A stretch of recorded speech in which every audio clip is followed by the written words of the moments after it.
Olá, hoje nós vamos começar o estudo dos capítulos 40 a 42 do livro de Isaías. Versículo 1 do capítulo 40. O profeta Isaías recebe ordens para trazer palavras de consolação antes do juízo para o povo de Deus, que viverá no exílio. As palavras são dirigidas como se o profeta estivesse vivendo no tempo do futuro exílio de Judá na Babilônia. Deus antecipa as questões que o seu povo haveria de ter quando experimentasse o juízo divino.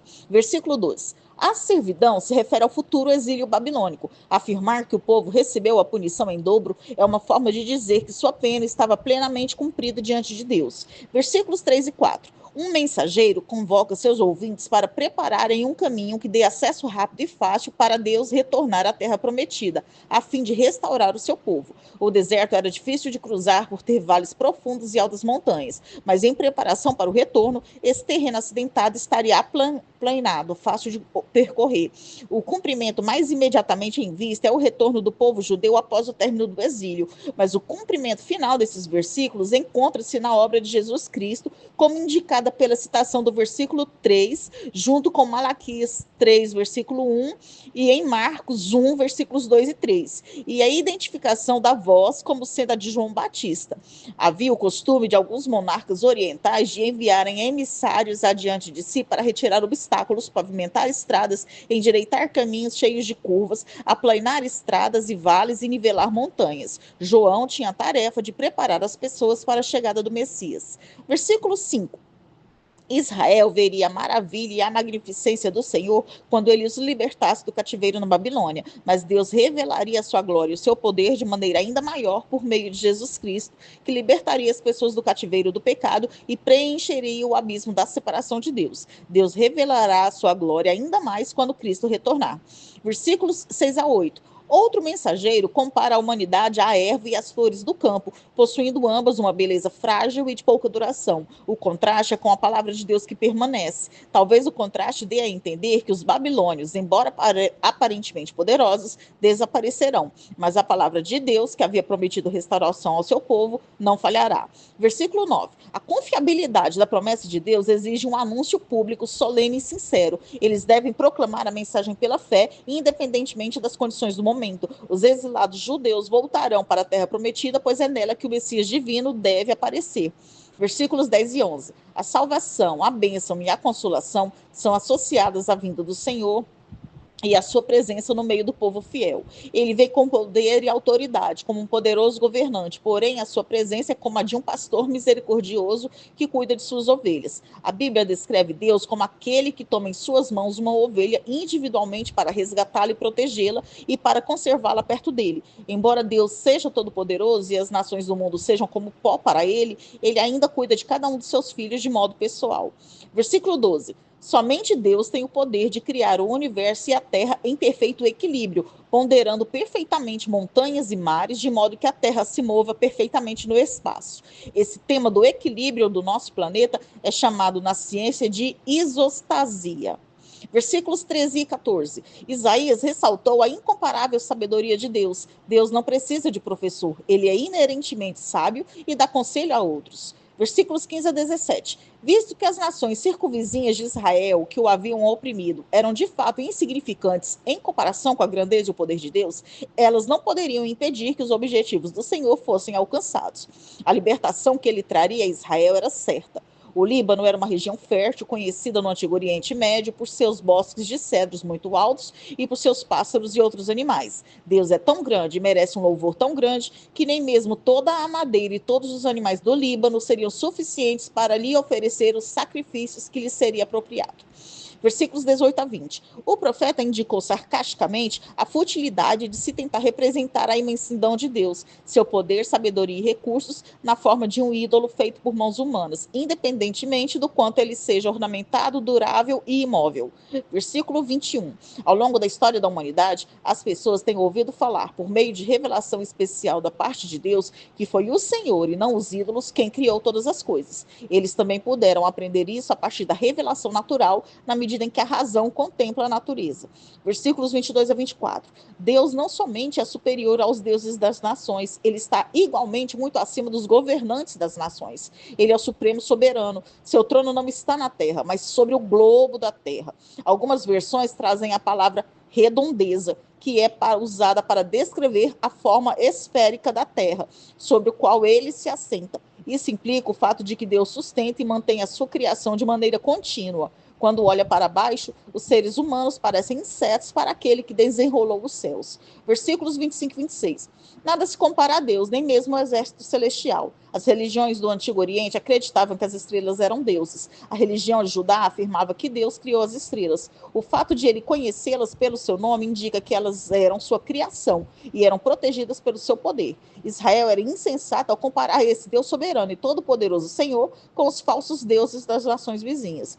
Embora as estrelas sejam incontáveis, o Senhor conhece cada uma e lhes dá nome. Nenhuma das estrelas anda errante. Ao contrário, cada uma delas está segura pelas forças com as quais ele organizou o universo, para que tudo permaneça em harmonia em suas órbitas e lugares. Versículo 27. Isaías antecipou que, ao experimentar a punição de Deus, o povo de Judá perguntaria sobre o motivo pelo qual Deus os abandonara. Versículo 28. Deus não estava fraco demais para poder lutar em favor deles, nem era a fadiga um obstáculo para que o Criador cuidasse de seu povo. Embora mesmo que o mais jovem e mais forte possa ficar cansado e cair, o ancião dos dias nunca se cansará. Para a mente humana, a sabedoria de Deus não é totalmente compreensível quanto a explicar como ele age para cumprir suas promessas. Versículos 29 a 31.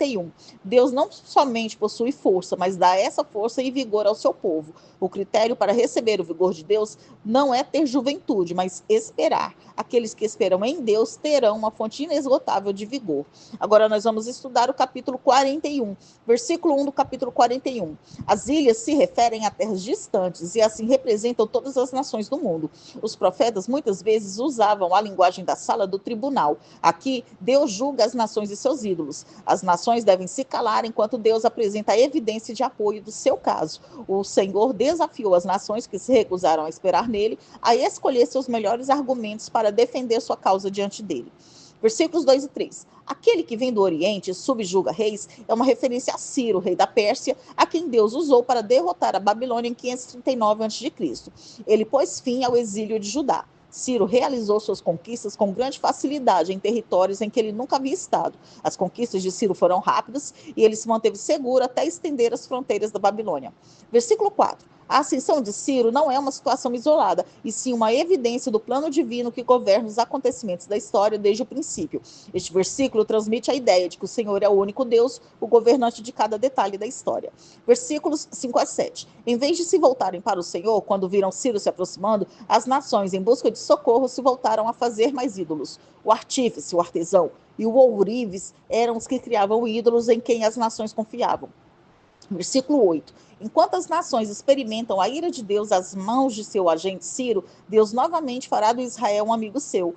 Ao chamar Israel de descendente de Abraão, Deus recorda a promessa feita aos patriarcas de que seus descendentes seriam uma grande nação. Isso foi em Gênesis 12, versículo 2. Com base nessa antiga promessa pactual, Deus agiu para restaurar seu povo Israel. Versículo 9. A punição divina de Judá levou ao exílio em 586 a.C., quando muitos dos seus principais cidadãos foram levados para a Babilônia e dali foram espalhados por todo o império. A restauração envolvia trazê-los de volta desde os confins da terra, desde os cantos mais remotos. Versículo 10. A declaração de Deus, eu sou contigo, é uma forma resumida de descrever a relação pactual entre ele e o seu povo. A destra de Deus está muitas vezes associada ao seu poderio militar e, desse modo, à sua capacidade para proteger o seu povo. Versículos 11 e 12. Com a ajuda de Deus, os inimigos de Israel serão enfraquecidos e vencidos, ao passo que Deus fortalecerá Israel. Versículos 13 e 14. A incapacidade das nações para combater Israel era devida à proteção e intimidade divina. Israel não possuía a força nem a capacidade para se proteger, mas Deus o sustentaria. Versículos 15 e 16. Debulhador de cereais cortante e novo, trata-se de uma plataforma de madeira cravejada na parte de baixo com objetos pontiagudos que era arrastada sobre os grãos já colhidos para arrancar suas cascas. Vento e redemoinho são as forças da história, criadas e conduzidas por Deus para o seu propósito.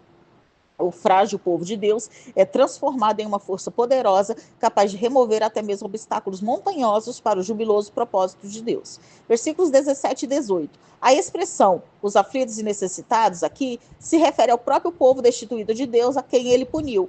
Deus o restaurará, transformando sua terra seca num paraíso abundante de água. Versículos 19 e 20.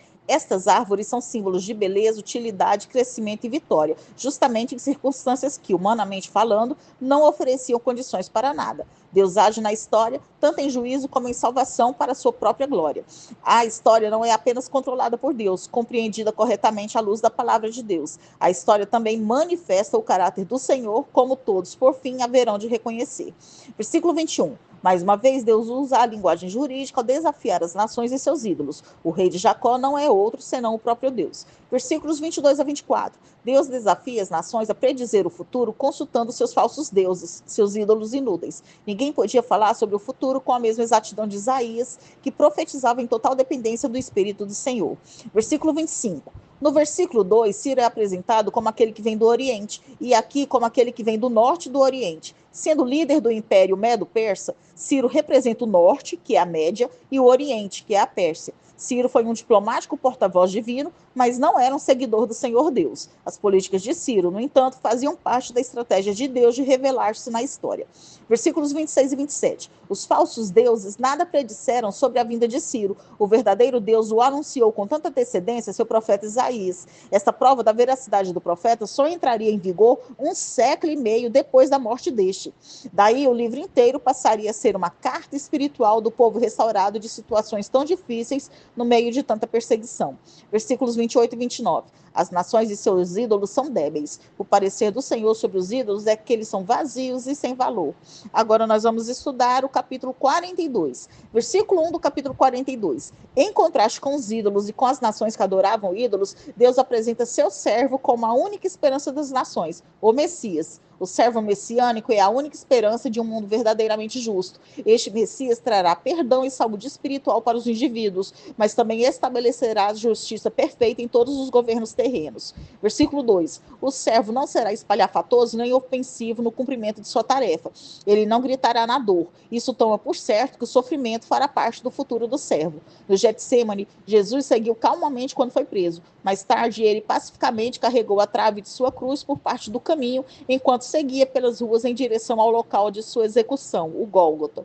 Versículo 3. A obra do servo de trazer justiça ao mundo também é caracterizada pela compaixão. Assim como Deus, que não destruiria Sodoma e Gomorra se ali se encontrassem 10 pessoas justas, assim também o servo não esmagará ninguém, desde que haja um vislumbre mesmo de esperança nessa pessoa.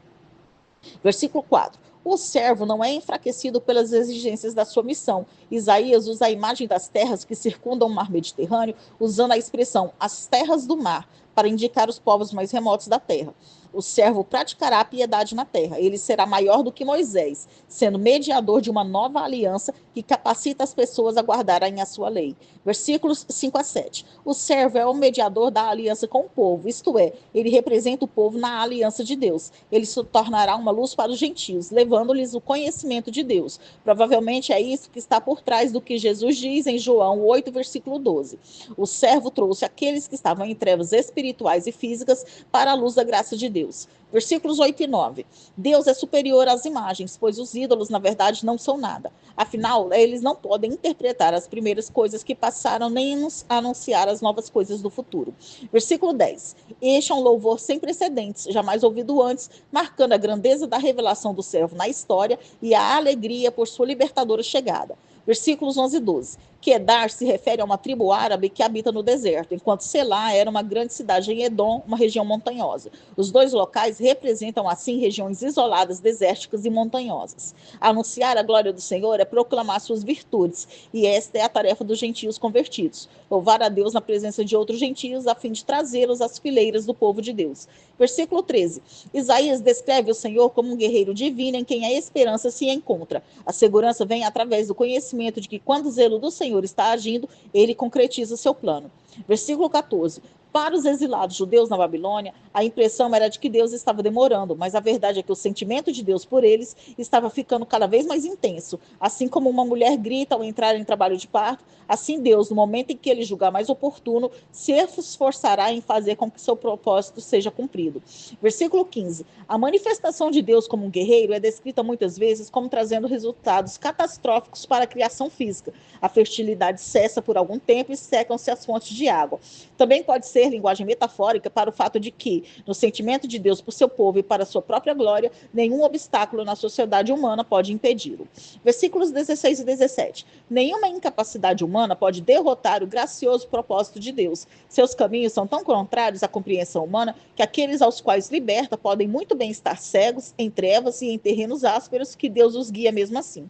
Deus resgatará o seu povo e tornará suave o seu caminho. No entanto, os que confiam em imagens de escultura não serão ajudados. Pelo contrário, serão envergonhados. Versículos 18 a 20. O servo aqui não é o Messias, e sim Israel. Deus descreve o seu servo Israel como estando cego e surdo. Essas incapacidades físicas representam incapacidades espirituais. O povo não percebe a orientação de Deus. Versículo 21. A incapacidade do povo para ver e ouvir a lei de Deus não é um fracasso por parte de Deus. Ele exaltou a sua lei e a fez gloriosa. Somente os mais insensíveis espiritualmente puderam perdê-la de vista.